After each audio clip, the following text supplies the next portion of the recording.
اللہ رب العزت نے انسان کو مٹی اور جنات کو آگ سے پیدا کیا۔ جب دنیا کے پہلے انسان حضرت آدم علیہ السلام کو مٹی سے بنایا گیا تو اللہ تعالیٰ نے فرشتوں کو حکم دیا کہ آدم کو سجدہ کریں۔ اس میں ابلیس یعنی شیطان بھی شامل تھا، لیکن ابلیس نے آدم علیہ السلام کو سجدہ کرنے سے منع کر دیا اور کہا کہ میں آگ سے بنا ہوں اور آدم علیہ السلام کو مٹی سے بنایا ہے۔ شیطان کی اسی نافرمانی کی وجہ سے اسے ملعون قرار دیا گیا اور اس کے گلے میں لعنت کا طوق ڈال دیا گیا۔ لیکن اکثر لوگوں کے ذہنوں میں یہ خیال آتا ہے کہ ابلیس تھا کون، کہاں سے آیا تھا اور اس کے والدین کون ہیں، اور ایک جن ہونے کے باوجود یہ فرشتوں کا سردار کیسے بن گیا۔ آج کی اس ویڈیو میں ہم آپ کے انہی سوالات کو حل کریں گے اور ابلیس کے بارے میں مکمل تفصیل کے ساتھ بتانے کی کوشش کریں گے۔ ناظرین کرام، ابلیس کے والد کا نام چلیپا تھا اور کنیت ابو الغی تھی۔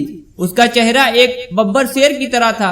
وہ نہایت ہی قداور اور بہادر تھا، اس لیے اسی کنیت ساسین پڑ گئی تھی۔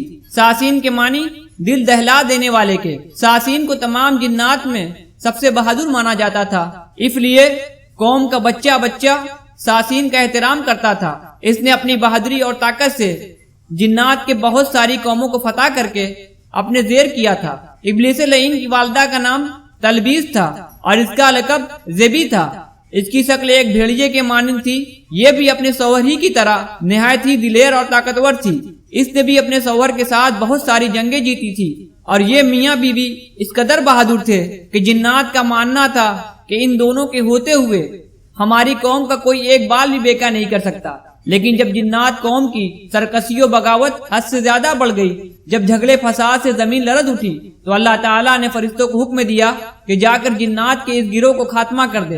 ابلیس نے اس بارے میں خود بتایا، میری ماں تبلیس اس بہادری کے ساتھ فرشتوں سے لڑی کہ دیکھنے والے اسس کر اٹھے اور مجھے لگ رہا تھا کہ فرشتوں نے میری ماں سے مقابلہ کر کے اپنی زندگی کی سب سے بڑی بھول کی۔ لیکن نہ جانے کیسے ہماری جیت ہار میں تبدیل ہو گئی اور ایک ایک کر کے میرے والدین سمیت میری بیوی اور میرا بیٹا مرہ بھی مارے گئے۔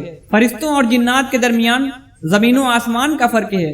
جنات کا فرشتوں سے کوئی مقابلہ نہیں ہے، چونکہ ابلیس کے والد کا چہرہ شیر جیسا اور والدہ کا چہرہ بھیڑیے کی طرح تھا، اس لیے ابلیس میں دونوں خصوصیت موجود ہے، جیسے شیر کی طرف سے خودداری اور سرکشی اور مکاری، جبکہ بھیڑیے کی طرف سے خود گردی، فریبی اور دھوکہ بازی۔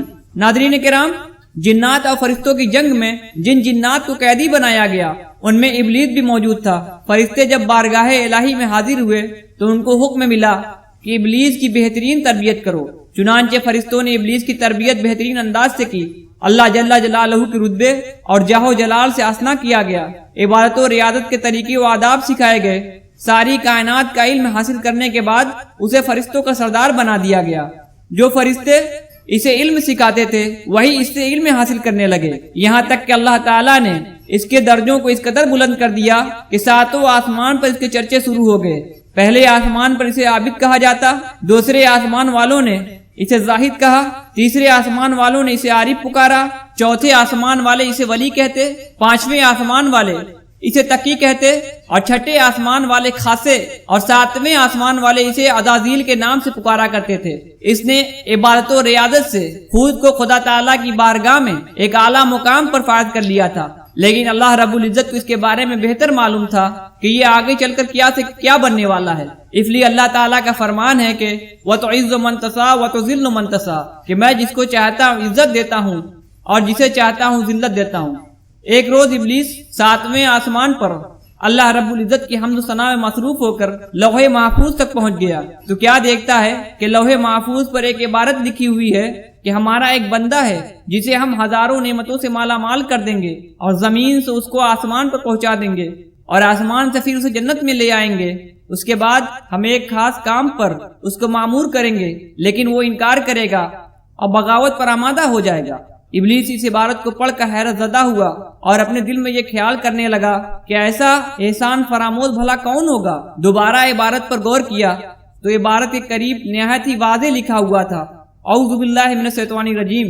یہ پڑھ کر ابلیس 2000 سال تک روتا رہا کہ آخر کون سا ایسا بدبخت ہوگا جو اللہ رب العزت کی نافرمانی کرے گا۔ اسی کشمکش میں یہ اللہ پاک کی بارگاہ میں حاضر ہوا اور عرض کی الہ العالمین، بھلا ایسا احسان فراموش کون ہو سکتا ہے جو تیرے حکم کی نافرمانی کرے گا، جسے شیطان کا نام دے کر اس سے پناہ مانگی گئی ہے۔ بار الہ، میں اس ملعون کو دیکھنا چاہتا ہوں۔ اللہ تبارک و تعالیٰ نے فرمایا کہ سوف تراہ، تو اسے جلد ہی دیکھے گا۔ ہزاروں سال ابلیس شیطان سے ملنے کی آرزو کرتا رہا۔ اسی دوران اسے خبر ہوئی کہ زمین کی مٹی سے ایک پتلا تیار کیا جا رہا ہے جس کا نام آدم ہے۔ آخر وہ دن آ گیا جب آدم علیہ السلام کو مٹی سے بنا کر ان میں روح پھونک کر انہیں زندہ کیا گیا، اور تمام فرشتوں کو یہ حکم ہوا کہ آدم علیہ السلام کو سجدہ کریں۔ تمام فرشتوں نے آدم علیہ السلام کو سجدہ کیا، اور ابلیس نے اپنی انا میں آ کر سجدہ کرنے سے انکار کر دیا اور کہا میں اس سے افضل ہوں، میں اسے سجدہ نہیں کروں گا۔ اللہ تعالیٰ نے پھر اسے بتایا کہ لوح محفوظ پر جس شیطان کے بارے میں لکھا ہے وہ تو ہی ہے، تو نے میرے حکم کی نافرمانی کی ہے، اس لیے قیامت تک تو ذلیل و رسوا ہوتا رہے گا اور لوگ تجھ پر لعنت بھیجتے رہیں گے۔ ناظرین کرام، اللہ پاک نے ابلیس کو قیامت تک کے لیے مہلت دی ہے۔ وہ جو چاہے کر سکتا ہے، اسے بالکل کچھ بھی نہیں کہا جائے گا، لیکن قیامت کے دن اس کو بھی موت کا مزہ چکھنا ہے، اور اس کی موت ایسی دردناک ہوگی جس کا اندازہ کوئی بھی نہیں لگا سکتا۔ کتابوں میں آتا ہے کہ قیامت کے قریب جب سورج مغرب سے طلوع ہوگا، تب شیطان قیامت کا یہ منظر دیکھ کر زاروں قطار رونے لگے گا اور چلائے گا کہ ہائے میری موت کا وقت آ گیا۔ اس کے چیلے اس کا یہ حال دیکھ کر اسے دریافت کریں گے کہ آقا آج کیا وجہ ہے کہ آج سے پہلے ہم نے آپ کو اتنا غمگین اور ڈرا ہوا نہیں دیکھا۔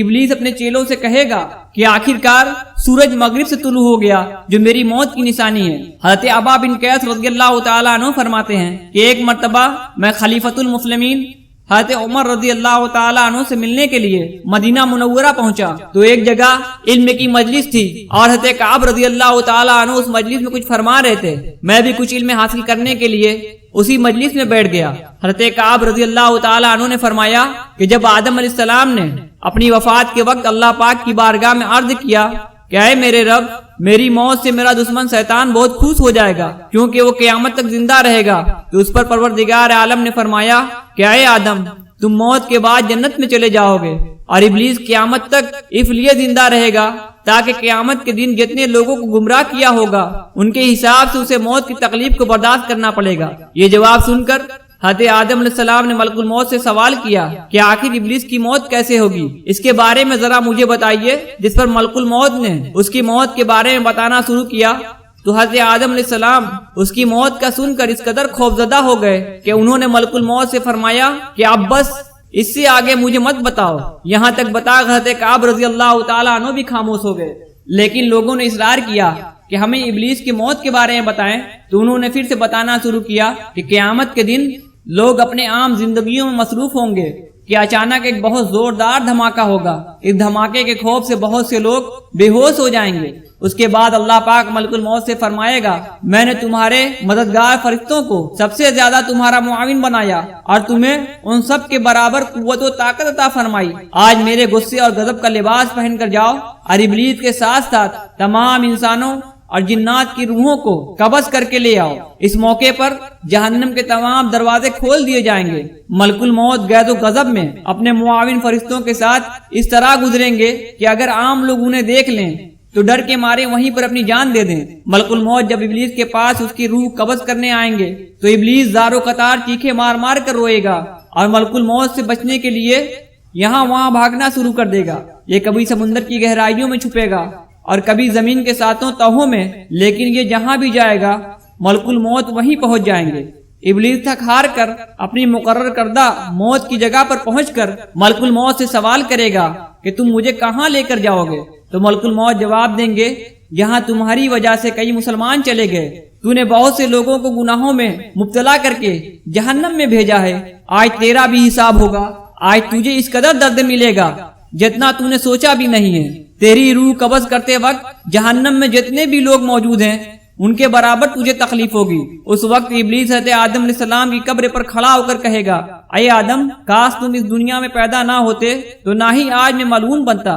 جس جگہ ابلیس کی موت مقرر ہوگی وہ جگہ آگ سے دہک رہی ہوگی اور جہنم کی بیڑیاں لگی ہوں گی۔ حضرت آدم علیہ السلام اور آپ کی بیوی حضرت حوا سے کہا جائے گا کہ اپنے دشمن کی طرف تو دیکھو کس طرح تڑپ تڑپ کر مر رہا ہے، اور یہ دونوں ابلیس کی حالت کو دیکھ کر شکر کریں گے اور کہیں گے اے اللہ پاک تو ہی انصاف کرنے والا ہے، تو نے آج ابلیس کو اس کے انجام تک پہنچا دیا، اور اس طرح ابلیس کی موت واقع ہو جائے گی۔ ناظرین کرام، اگر آج کی ہماری یہ ویڈیو آپ کو پسند آئی تو ہمارے چینل کو سبسکرائب کریں اور ہماری ویڈیو کو زیادہ سے زیادہ شیئر کریں۔